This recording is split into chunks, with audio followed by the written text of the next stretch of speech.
Alone in a sturdy building, there lived an old man and his equally as old dog. Each morning the bells on his clock would chime at 5:30 to wake him up. His legs would be thrown over the side of the bed and he'd sit for just a moment.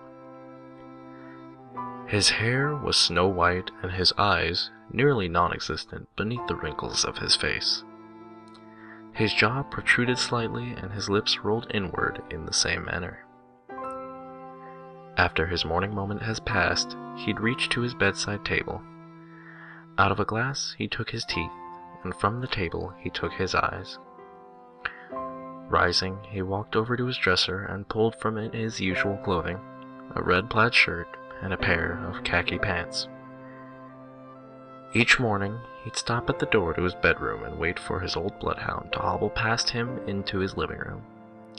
While she sat quietly in the living room, he would make his way to the kitchen and he would prepare for himself 1 cup of black coffee.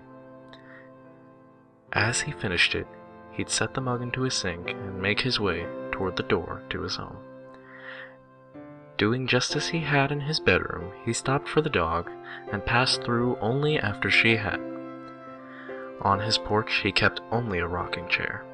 He would sit in the chair and his dog beside him.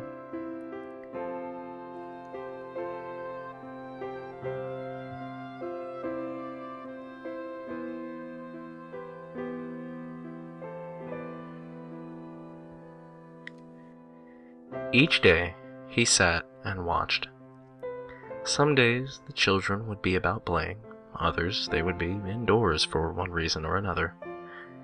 On Wednesday, a young couple would jog past the old man, and on Sundays, the local church bus would round up the children for Sunday school. On Mondays, all the cars in the neighborhood would be started up for the first day of the week.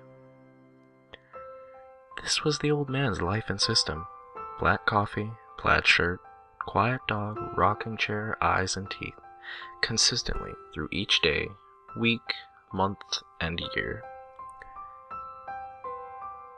As always, the bells rang at 5:30.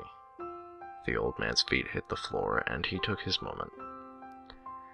His teeth, eyes, shirt, and pants were all in order. He opened the door and waited. And waited. And waited just a little more. Turning around, he saw her laying where she had always slept. She was still, perfectly still. The old man let out a downward grunt, making his way to the shed in his backyard. He took from it a shovel and dug a hole only to his waist. He nailed together a small wooden cross to mark the spot with. When all was said and done, he stood and looked silently.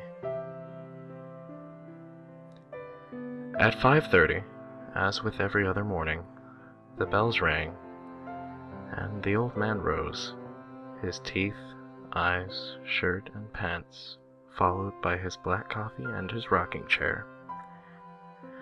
As the sun went down, he went back to bed. The bells rang again the next morning at 5:30.